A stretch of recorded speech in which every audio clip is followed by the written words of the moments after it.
Chers téléspectateurs de One TV, chers auditeurs de One Radio, bonjour. Aujourd'hui, nous recevons une légende du hip-hop togolais, l'un des pionniers du rap au Togo, DJ, artiste engagé et défenseur des droits des créateurs. Eric MC a marqué l'histoire des musiques urbaines depuis les années 1990.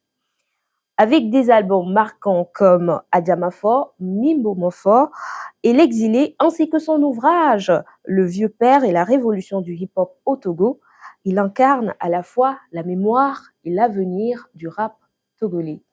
Bonjour et bienvenue. Bonjour, mademoiselle Justine. Très ravi de vous recevoir sur ce plateau. Moi aussi, je suis honoré d'être présent parmi vous. Vous êtes considéré comme l'un des pionniers du rap au Togo. Comment pourriez-vous résumer votre carrière musicale? Quand je veux parler du hip-hop togolais, je parle à partir de 1986. C'est là que la musique rap américaine, urbaine américaine a commencé à passer sur la TVT. Et c'est là qu'on nous aussi, on a commencé à sécher les cours, aller dans les boîtes de nuit et puis à nous exprimer. Jusqu'en 1989, quand on a ouvert une école de rap, le King Sound, où a été formé les premiers rappeurs du Togo et puis les DJ dans le temps. Et voilà, c'est parti. Après 92, l'école a reçu MC Solar lors de son passage en Afrique. Et voilà, ensuite, on a commencé à passer sur la TVT dans l'émission Couleur de Atade Nanguis, ensuite avec Richard Lakpassa, jusqu'en 96, où il y a eu le premier festival du hip-hop togolais, mais le Togo sous le parrainage de Feu et Adema. Et c'est là que le hip-hop est rentré dans toutes les maisons, toutes les concessions, et voilà, les albums ont commencé à sortir. Il faut rappeler également que vous avez participé au concert historique aux côtés de MC Solar. Oui, c'est ce que je dis en 92. Oui, c'est l'école. C'est toute l'école King Song qui était passée, pas moi particulièrement. En ce moment, on écrivait encore les tests, on cherchait à produire des titres jusqu'en 96 quand, comme on dirait, les gens de PNLS, le Programme national de lutte de SIDA, nous a sollicité pour écrire les chansons sur le SIDA et c'est là, c'est parti. Mais on n'a pas eu de financement parce qu'il y avait une directrice qui était Madame Grunis, qui ensuite, il y a eu un colonel qui a pris la place et puis voilà, et la synchronisation entre le rap et le PNLS, ça c'est pas fait. Mais on n'a pas baissé les bras, on a continué, on a fait des chansons pour l'environnement, des concours pour l'environnement, jusqu'à ce qu'on trouve le bon moyen pour entrer en studio et on a produit les albums. Quel a été le moment le plus déterminant de votre carrière? Dans quel sens? Un moment où vous vous êtes dit, waouh, je suis à la bonne place, je suis là où je devrais être. Oui, je pense que c'est après mon album Adjamafor en 2002 sorti, et puis quand on a commencé à faire les grandes scènes, quand on a commencé à pouvoir prendre le palais, remplir le palais, c'est là que j'ai dit waouh. Mais quand même, et je le savais depuis parce que le terrain était vierge, c'était l'animation populaire qui était en vogue dans le temps. Quand nous avons commencé, ça n'a pas été facile pour nous parce que les radios, les médias ne nous comprenaient pas jusqu'à ce qu'il y ait les médias privés qui arrivent, qui ont commencé à faire des featuring avec nous et puis voilà, c'est parti. Le jour où il y a eu le premier concert hip-hop au Palais des Congrès, quand le public dehors était plus que le public à l'intérieur, c'est là que je dis waouh, on a réussi le pari. Et ensuite, il y a eu la tournée nationale pour le hip-hop où on est allé former les gens depuis Dapango, depuis Saint-Cassé jusqu'à Lomé. Et c'est ça l'engouement, quoi. Donc, et à partir de tous les samedis, tout le monde devait être devant la télévision TVT pour voir le rap. Et puis, il y a eu la radio Zéphyr avec l'émission, comment on appelle ça, La Grande Rue. Les élèves, les jeunes mettaient les cassettes dans leur radio cassette, ils appuyaient le record et ils mettaient la pause. Même quand ils sont pas là, ils donnent des instructions aux petits frères à partir de 17h. Tout le monde enlevait la pause et enregistrait les chansons parce qu'en ce moment, les studios, c'était pas facile, mais c'était le moment de freestyle où tu avais l'instrumental, tu le mets et puis tu rappes dessus jusqu'à ce que les tics arrivent au Togo et que tout jeune puisse avoir un ordinateur Et c'est là que la musique a commencé à sortir. Alors, on a lancé un gros concert au stade municipal et terrain de basket, Mamma Mia. Et c'est là que la compilation Hopro, les artistes ont été sélectionnés pour la première compilation. Parmi vos albums, Adjamafor, Mingomofor ou L'Exilé, lequel représente plus votre identité artistique? Ça, c'est, comme on appelle, Adjamofo, parce que Adjamofo, ça relate l'avènement du hip-hop depuis les années 90-12, parce que ces textes qui ont été écrits dans les années, lors de la grève illimitée, lors des manifestations, lors de la démocratisation du pays. Donc, il y a eu beaucoup de textes qui ont été utilisés, qui ont été écrits lors de ces périodes-là. Donc, l'album Adjamofo, franchement, et c'est l'album hip-hop made in Togo. Parce qu'il y a eu du Goro Vodou dans les beats Goro Vodou, les beats Akpessé, les beats qu'on avait mis en dessous des beats américains. Votre musique porte souvent des messages forts. Quelles sont les valeurs que vous aimeriez faire passer à travers vos textes? Ben, c'est le respect et puis la révolution de soi-même, se connaître soi-même et puis être ambitieux, aller voir loin, surtout, hein, que tout le monde soit à l'aise, tout le monde puisse vivre et normalement comme cela se fait en Europe et surtout l'aide sociale à toutes les populations, la jeune fille, mère qui a besoin d'appui et voilà, et puis surtout l'éducation. Avec du recul, comment voyez-vous l'évolution du hip-hop togolais de votre époque jusqu'à aujourd'hui? Non, mais on ne peut pas comparer les époques parce que nous, on est de l'ère de la révolution. Vous voyez, aujourd'hui, c'est le bling-bling. Et parce qu'ils ont presque tout. Nous, avant, pour faire une chanson, il te fallait réunir 4 musiciens. Un pianiste, un bassiste et comment on appelle, un soliste, peut-être un DJ pour les scratchs. Et 2 pistes pour les instruments et puis 2 pistes pour la voix parce que le chœur et la voix lead. Mais aujourd'hui, vous avez une multitude de pistes, 58, 72, 120, 150 et une seule personne peut se mettre dans une chambre et composer une chanson. Donc, et aujourd'hui, c'est le bling bling parce que nous avons fait la révolution. Donc, tout le monde a compris c'est quoi le rap. Et tous les jeunes ont vu leur avenir à travers le rap.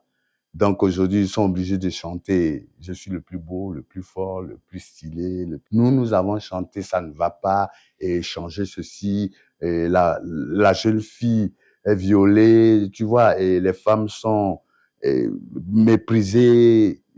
Voilà, on a chanté ce qu'il fallait pour réveiller les consciences. Une Mais musique aujourd'hui que engagée. les consciences sont réveillées, et pour être connu, il faut être connu. Tu vois, mais quand tu mets une chanson engagée aujourd'hui sur les réseaux sociaux, ça ne prendra pas, même pas 100 vues. Mais présente les nénettes de la jeune fille, tu verras que tu auras 1 million de likes en une journée. Donc, c'est la différence, c'est que aujourd'hui, la musique est en train de pervertir la société pendant que nous avons révolutionné la société. Donc, tu as vu l'écart. Mais on ne peut pas les blâmer parce que ils sont dans leur temps, dans leur moment.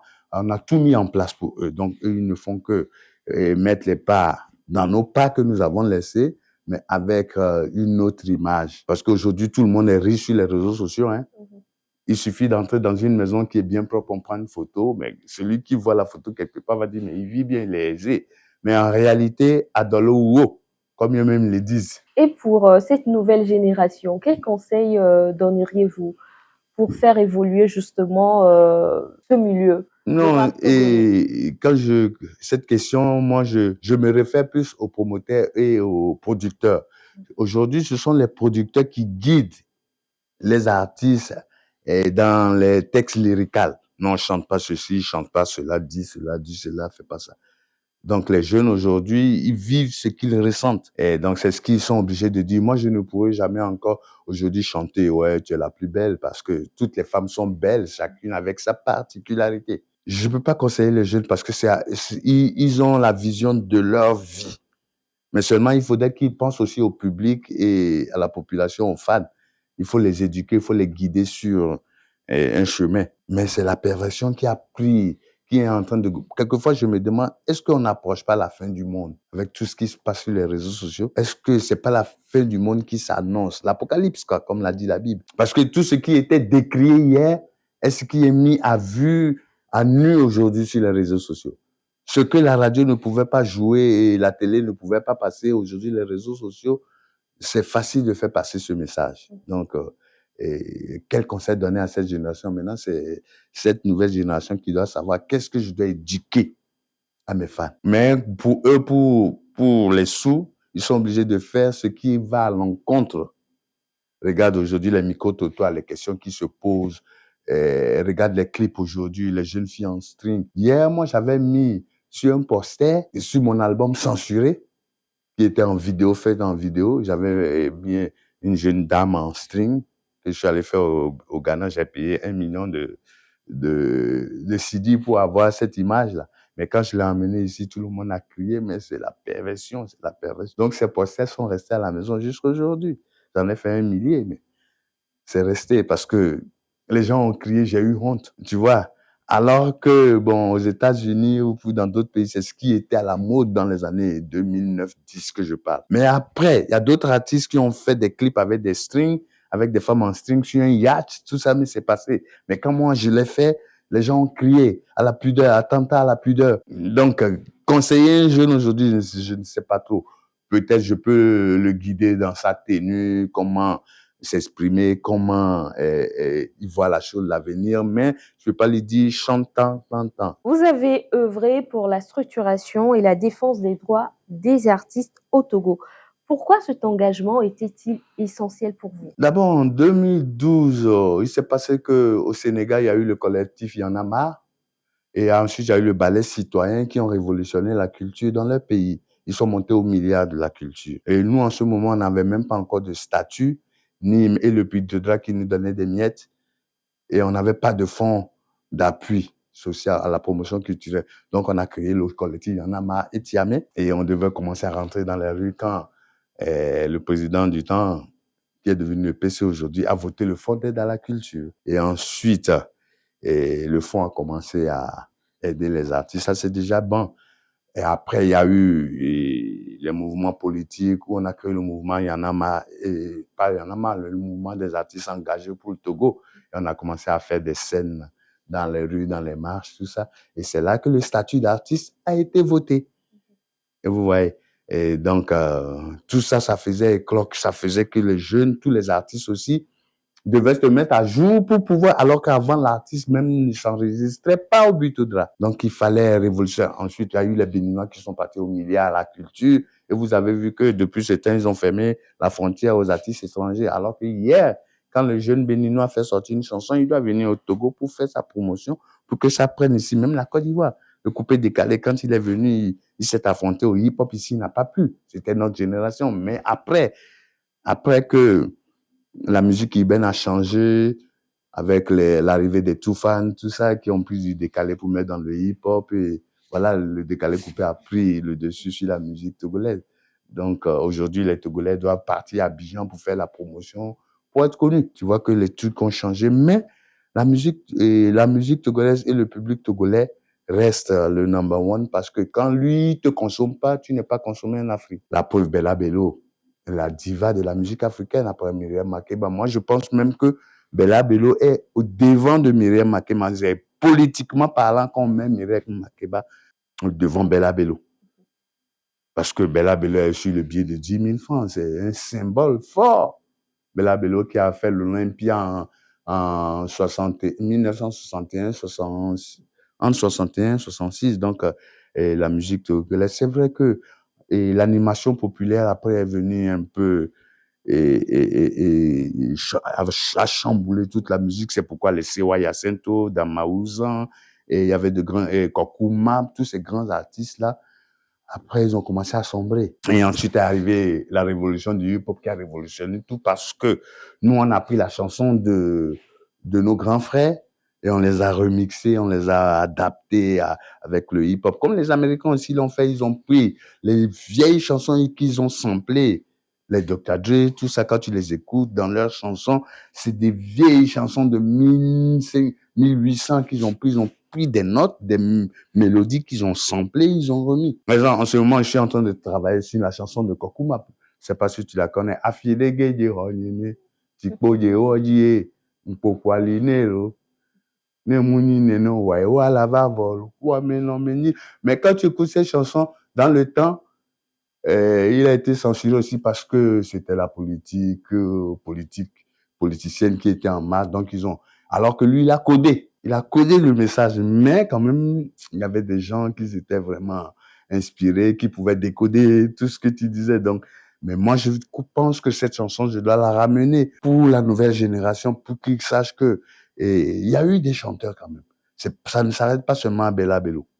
Il y a eu des chanteurs togolais, de grands. Et Les parlons, Louis Tassan, par exemple, Louis Tassan, l'autre fois, j'écoutais Max Eman qui disait, c'est le plus grand chanteur africain, selon lui. Et Louis Tassan, quand tu écoutes ses chansons, c'est pas si Louis Tassan, il a été aussi, je pense, non, c'est Grégoire Lani qui a été ministre de la Culture dans le temps.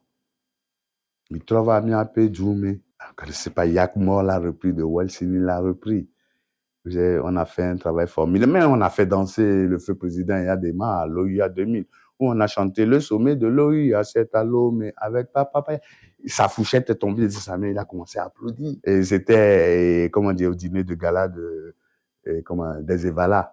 On a tout fait pour passer. Et ce jour-là, avant même de monter sur scène, notre look était vraiment, on était arrivé avec les tresses, les dreads.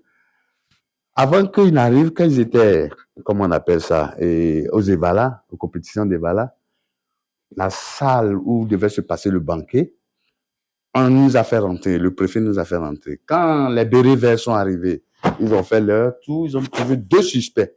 Les 2 suspects, c'était Yak et moi. Ils nous ont pris par l'école, ils nous ont fait sortir. Parce que eux, c'est leur boulot, quoi. Ce qui ne va pas à leurs yeux, ils enlèvent. Ensuite, les bérets rouges. Après 10 minutes, les bérets rouges sont arrivés. Eux aussi, ils ont fait leur inspection. Ils sont venus. On les a jamais vus dans notre milieu. Ils sont venus encore nous prendre par l'école, par derrière. Ils disent, oh, non, artiste, ils voulaient même pas écouter, ils nous ont fait sortir. Maintenant, quand le président arrivait avec sa garde rapprochée, les Firois, ceux qui ont comment on appelle, les panthères ou bien je sais pas quoi, eux, ils avancent directement. Quand ils sont arrivés aussi, ils ont fait leur inspection. Ils sont tombés encore sur nous deux. Ils nous ont fait sortir 3 fois. Et le préfet a dit non, c'est les artistes là, ils s'en foutaient parce que le président était déjà là. Maintenant, on était en 3e position sur la liste. 1, 2, on dit non après. Jusqu'à on a été les derniers à passer sur scène, mais c'est nous qui avons fait applaudir toute la population de Kara ce jour-là. Le président dit après Agbeyomi, il était venu nous faire Agbeyomi. Le boss a dit il faut qu'on s'occupe de vous. Mais on n'a jamais rien vu jusqu'à ce jour. de beaux souvenirs. De beaux souvenirs, mais voilà, tu sais, c'est ça quelquefois qui me fait vivre, quoi. Je dis, parce que le hip-hop dans les années 86-7, c'était comme une pierre, hein, qu'on a mis sous terre. On a commencé à arroser avec une foi que ça va donner un fruit. Parce qu'aujourd'hui, je peux me permettre de dire que ces jeunes qui font le hip-hop aujourd'hui, c'est leurs grands-parents, parce que je suis dans la soixantaine, hein. Donc, et il faut voir que pourquoi les gens de mon âge aujourd'hui n'avaient pas cru au hip-hop, ils sont partis fonctionnaires, banquiers, comptables, transitaires. Mais moi, j'avais cru en ça, je savais que de l'avenir, c'était ça. Parce que dans ça, il y avait la révolution. Et le Togo avait besoin de révolution. Même sans révolution, le Togo avait besoin de l'évolution. Sans R. Mais R et évolution, les deux collés, voilà ce que ça donnait. Aujourd'hui, dans toutes les concessions, par exemple, j'étais au festival de Yao Bobby l'autre fois. Toute la jeunesse d'Aboudrafort était là. Et quand tu voyais en eux, tu voyais des futurs stars. Parce qu'eux aussi se disaient que je serais artiste demain. Tu vois ce qu'on a légué? Dans toutes les maisons du Nord aussi, il y a un enfant qui s'est dit je serai star demain. Alors maintenant, il faut investir dans cette musique-là pour qu'elle puisse subvenir aux besoins de tout cela. Pour que la délinquance s'estompe, pour que, comment on appelle ça, la prostitution, tout ça s'estompe. Mais je ne sais pas pourquoi les filles au Togo n'embrassent pas trop. Parce que, peut-être, en griffe, il n'y a pas les moyens. Mais maintenant, il faut investir le milliard. Moi, j'attends le milliard à la culture.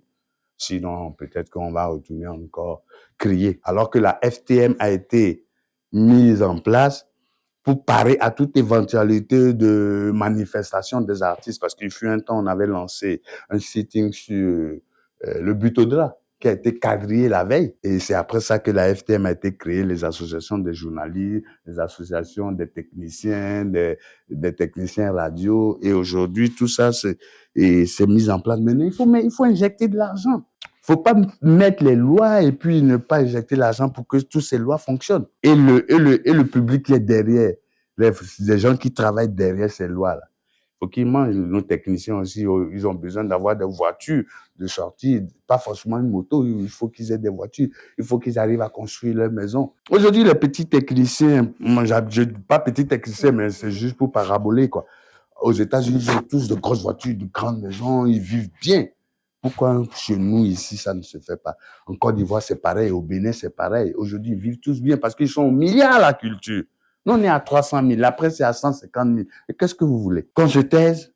Le rap est fait pour ça, pour dénoncer. Et parlant des dénonciations, Mhm. récemment, il y a eu une vidéo qui circulait sur la toile pour appeler à l'aide. Non, moi, j'appelais pas aux l'aide. Je disais au PCQ et au président du conseil que le fonds d'aide à la culture a disparu depuis 3 ans. Il faut qu'ils trouvent une solution. Et c'est après ça que la FTM a lancé la conférence de presse. Et le lendemain de la conférence de presse, le décret du ministère et de la présidente, comment ils appellent ça, le conseil des ministres a fait sortir un décret que cette année, le fonds d'aide doit être opérationnel. Je suis bien d'accord. Le fonds d'aide va être opérationnel. Mais quand dit-on de ces fonds qui ont disparu? 2 ans.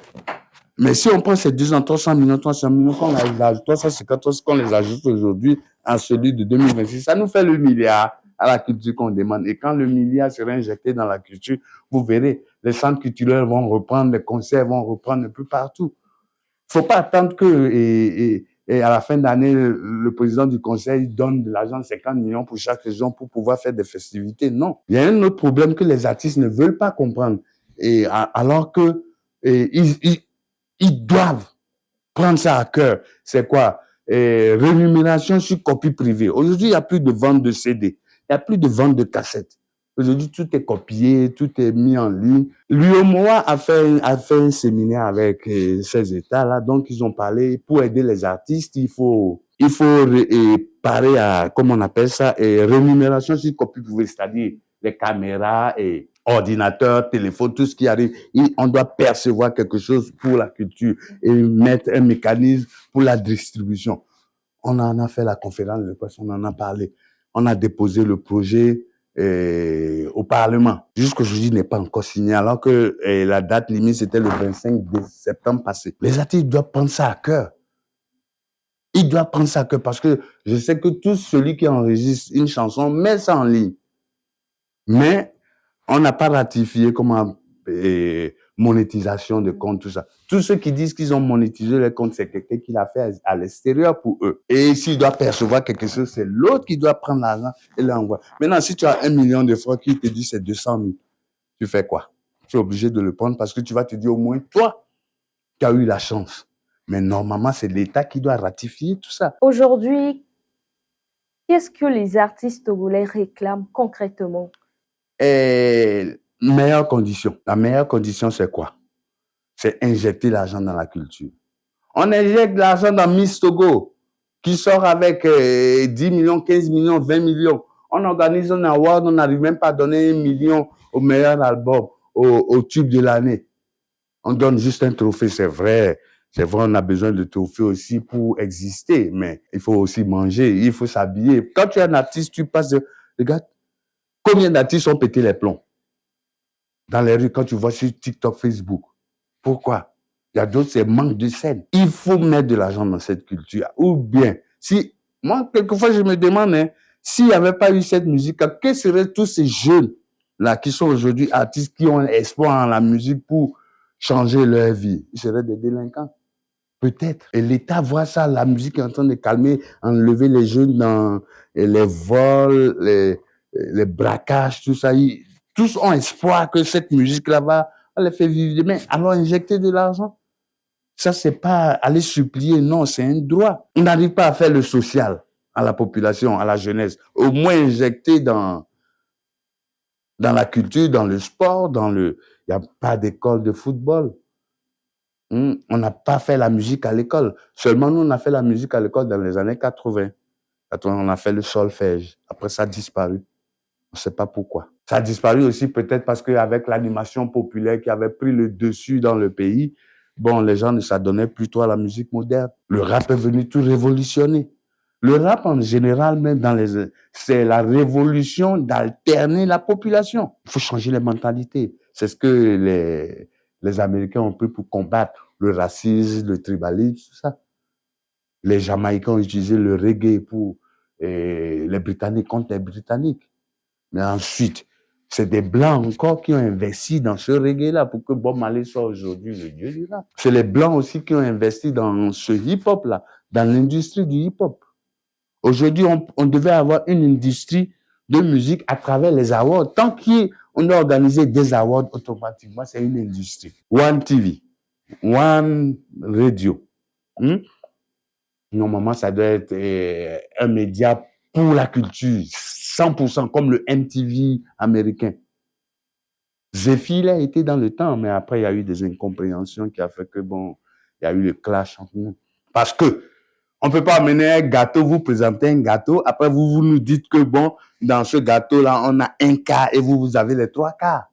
C'était pas possible. Donc, c'est là que le clash est parti. Mais aujourd'hui, si c'est à refaire, je me serais assis avec eux pour discuter, 4 sur table. Bon, je pense aussi que c'est là qu'est partie la censure de certains artistes, ce clash-là, mais quand je suis arrivé ici, c'est vrai, j'avais posé des questions, mais je dis, on n'est pas rancunier, on veut l'avancement. Pourquoi peut-être aurait été un autre, il avait dit, non, lui et moi, on a eu clash, je fais pas, je pars. Non, ça ne résout pas le problème. Ça n'arrange pas la culture. Il faudrait qu'on s'asseye parce que beaucoup d'animateurs, de journalistes sont devenus des consultants dans les grandes sociétés. Et c'est eux qui planifient tout ce qui est culture dans ce truc-là. Maintenant, ceux-là, ils évitent la old school, ils prennent la nouvelle génération. Il faut faire un mélange. Il faut mettre des artistes de old school, new school, tout ce qui est sous le haut panorama, on ne nous invite pas.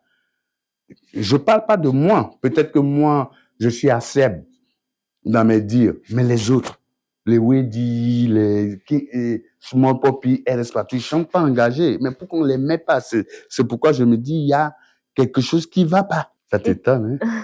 Et parlant de ces artistes, ces autres artistes old school, quels sont vos rapports avec Je suis bien avec tout le monde et je suis le vieux père.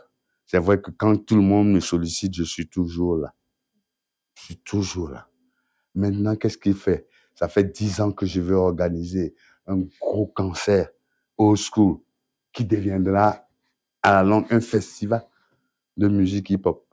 Mais j'arrive pas à trouver des partenaires parce que déjà, Sono, Salle, tout ça, ça fait 5 millions. Et j'ai pas les 5 millions aujourd'hui pour injecter parce que ça fait 20 ans que je fais pas de scène. Je fais mes propres scènes, j'organise mes propres scènes avec un orchestre là et je joue un peu dans les VIP, dans les bars, 5 fois par semaine avec Los Amigos, un orchestre avec lequel je travaille.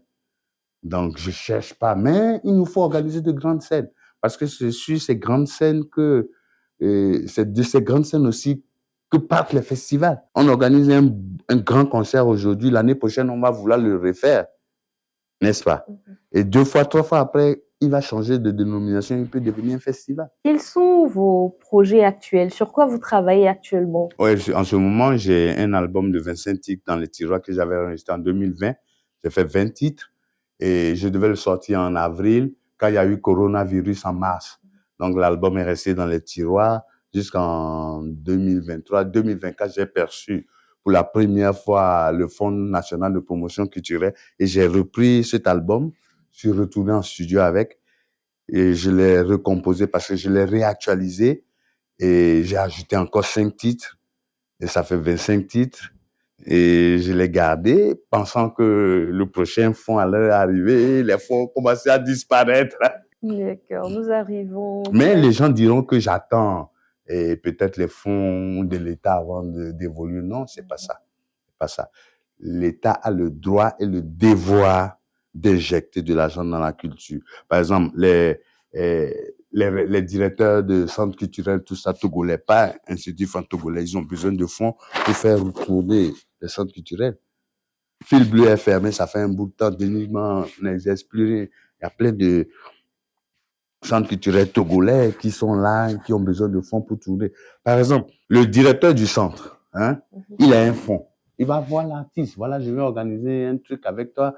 Bon, je mets la sono et la salle, ça en place, et les tickets, on les vend comme ça. Tu as 60%, j'ai 40%, tu as 50%, j'ai 50%. Et ça fait que les centres culturels tournaient. Aujourd'hui, ils n'ont même pas le minimum. Tous les centres sont fermés. J'aurais lu sur les réseaux sociaux qu'il y a un centre qui est devenu une place à Angry-Bordellerie. Les gens vont louer des chambres là-bas. Est-ce que c'est vrai? Est-ce que c'est faux? Je ne suis pas allé vérifier. Et aussi, sur les réseaux sociaux, ce n'est pas tout ce qui se dit qui est vrai. Nous arrivons presque à la fin de notre entretien. Si vous aviez un message à l'endroit de la jeunesse, à l'endroit de la population togolaise en tant que pionnier, l'un des pionniers du rap togolais, quel serait ce message? Je dirais à la population togolaise et promoteurs culturels, tout ça, à notre temps, les étrangers n'arrivaient pas à venir remplir les salles ici. Aujourd'hui, on valorise plus l'étranger par rapport à l'artiste. Et tout ce qui est consommé aujourd'hui dans les boîtes de nuit, tout ça, c'est la musique étrangère. Mais notre temps, c'était notre musique qui dominait partout. Qu'est-ce qui a fait ça? C'est parce que nous-mêmes, nous valorisons pas nos artistes et puis on les diffame, on les calomnie, on les dénigre sur les réseaux sociaux.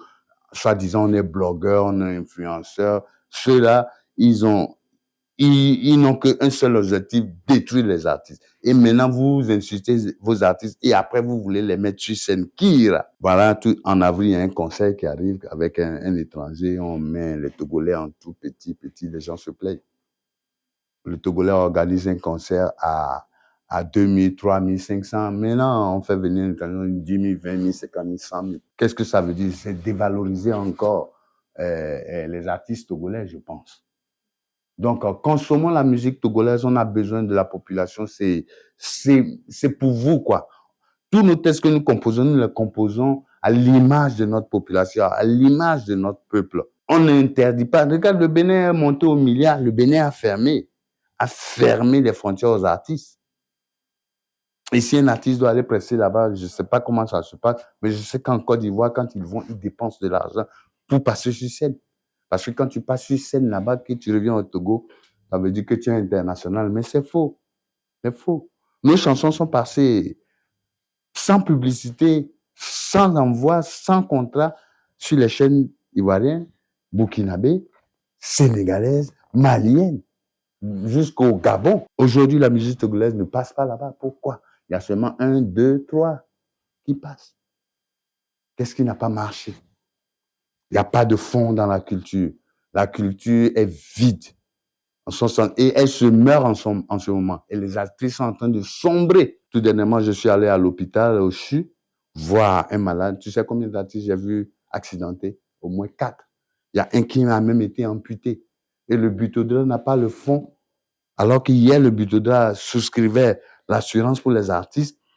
Quand tu fais accident, c'est 100 000. Quand tu décèdes, c'est 1 million. On a contesté ça et ils ont coupé. Ils n'ont plus fait de souscription avec les assurances. Le Butodra qui perçoit les redevances dans les bars, les hôtels, tout ça à valeur de 1 million, 100 millions, 200 millions. Mais quand ils veulent faire le partage, on partage seulement 20 millions aux artistes et on dit que les 100 et quelques millions, c'est pour le fonctionnement du Butodra. Mais pourtant, ce sont des fonctionnaires d'État qui travaillent là-bas. Comment les fonctionnaires d'État qui sont payés avec l'État vont dire qu'ils roulent, ils font rouler le Butodra avec nos perceptions? C'est pas normal. Donc, je pense que il y a un Conseil national de la culture qui est mis en place et qui doit rencontrer dans les prochains jours les parlements pour qu'ils puissent signer et ratifier tous ces trucs-là pour que de l'argent ingère. Parce que si on commence à percevoir les rémunérations sur copie privée, on n'aura rien à foutre avec l'argent du Butodra. Parce que là-bas, c'est des milliards. Les Sénégalais l'ont fait en moins d'1 an. C'est-à-dire du 25 septembre jusqu'à tout dernièrement, quand la FTMAU a disqué, ils ont perçu 6 milliards, 7 milliards en presque 6 mois. Parce que ça doit se faire en collaboration avec l'OTL, la douane, tout ça. Tout ce qui est téléphone, ordinateur, et carte mémoire, clé USB, tout ça Quand que ça va rentrer, il doit verser quelque chose à la musique. Et maintenant, il doit avoir, comment dire, un comité qui doit voir comment faire le partage. C'est pourquoi, pourquoi même nous crions. C'est pas le fonds d'aide. Parce que si c'était pour le fonds d'aide, ça s'arrête à 3 milliards. Mais nous voulons plus les rémunérations sur copie privée qui va nous avantager le plus. Et c'est comme injecter de l'argent dans la culture. On n'aura même plus à demander au PC, le Fonds national de promotion culturelle. Il faut que les artistes comprennent que c'est le combat qu'ils doivent faire. Ainsi, même les créateurs de contenu pourront monétiser leur compte. Journaliste, tu peux monétiser ton compte. L'argent te vient directement. Mais là, si tu dois monétiser ton compte, il faut passer par quelqu'un à Yovodé. C'est lui qui va utiliser son adresse, son PayPal, tout ça pour le faire. Et quand ça va arriver, si c'est 10 francs, il te dit c'est 1 franc. Tu vas faire quoi? Il dit, envoie quand même. Il faut que l'État nous aide. C'est là où on a besoin de l'État. Ratifier ces trucs-là. Et c'est vraiment important à tout le monde des arts, de la culture, du showbiz. C'est vraiment très important.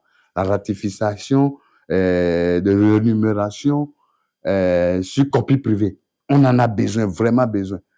Je ne sais pas tous ceux qui mettent les chansons sur les réseaux, comment ils font pour les YouTube, tout ça. Je ne sais pas comment ça se fait. J'ai jamais cherché à faire parce que je sais que ce n'est pas monétisable dans mon pays. Donc, si je dois le faire, je dois passer par un intermédiaire. Voilà. Eric MC, merci d'avoir partagé avec nous votre parcours, votre vision et votre engagement. Maintenant, j'ai un conseil à vous donner aussi. Et qu'est-ce que vous attendez pour organiser des freestyles dans les radios, prendre les mettre comme Skyrock le fait, vous appelez un artiste, vous mettez tout, et il peut prendre sa chanson, il doit le refaire sur instrumental. C'est-à-dire, il faut les booster, quoi. Parce que One TV, One Radio, c'est pour les jeunes. Et vous devez être plus culturel. Laissez la politique. Si vous vous mettez à 100% dans la culture, vous verrez ce que ça va vous donner. Ça va faire rentrer de l'argent. Et là où il y a la culture, il y a la promotion, il y a le sponsor, il y a la publicité. Franchement, vous en avez besoin. Avoir un studio, vous pouvez recevoir 20, 30 personnes qui vont s'amuser avec l'artiste, il y a beaucoup de choses que vous pouvez innover. Et vous en avez besoin parce que vous êtes l'une des dernières radios créées et télévision créée. Donc, je pense que, et surtout que votre directeur est quelqu'un de culturel depuis 2001, 2002, je pense qu'il pourra comprendre parce que il a fait avec le hip-hop dans le temps. Est-ce qu'il a donné la radio qu'il avait avant? Ça l'a fait numéro 1. Allez, prenez les jeunes. Bon, vous pouvez même commencer à m'inviter. Je viens avec l'instrumental de Gangsta Jamofort et on est là, on discute comment... Et je le fais en même temps. Balancez. Vous allez avoir les trucs tous sur les millions de vues parce que j'ai vu un jeune qui les fait en vidéo. Il les amène dans son studio et il le fait quand il le met sur les réseaux sociaux, ça prend. Et maintenant, vous allez faire l'autre côté. Le côté obscur, c'est-à-dire la scène. Il vient pas en playback.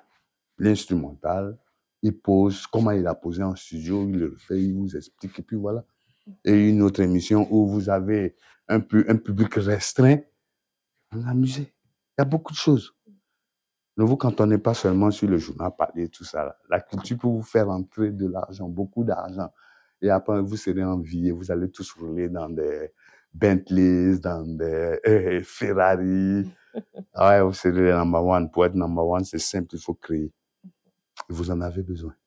Parce que moi, je vous tire chapeau. Hein. C'est la première fois que j'entends parler, mais aussi, il faut aussi chercher comment localiser votre antenne pour que le jeune d'Agoué faut forcément aller sur Canal. Parce que c'est pas tout le monde qui a Canal+. Moi, par exemple, moi, je regarde pas les émissions de la France. Je préfère me réveiller le matin, écouter One Radio pour voir qu'est-ce qu'on dit, écouter Victoire, écouter ici. Moi, je suis pas Canal+. Donc, ça veut dire que votre émission, il y a beaucoup qui ne pourront pas les voir. Faites-le comme TV7 l'a fait, TV2, on peut le capter à Gouet, tout le monde, simplement comme on capte TVT, quoi. Pas forcément les mettre sur Canal. Il faut, pour la jeunesse. Et vous verrez que vous allez faire fuir, vous allez puiser les jeunes des réseaux sociaux qui vont s'adapter à votre télévision. Parce qu'aujourd'hui, tous... Donc maintenant, pour voir One TV, il faut que j'aille sur les réseaux. C'est pas nous tous qui sommes Internet.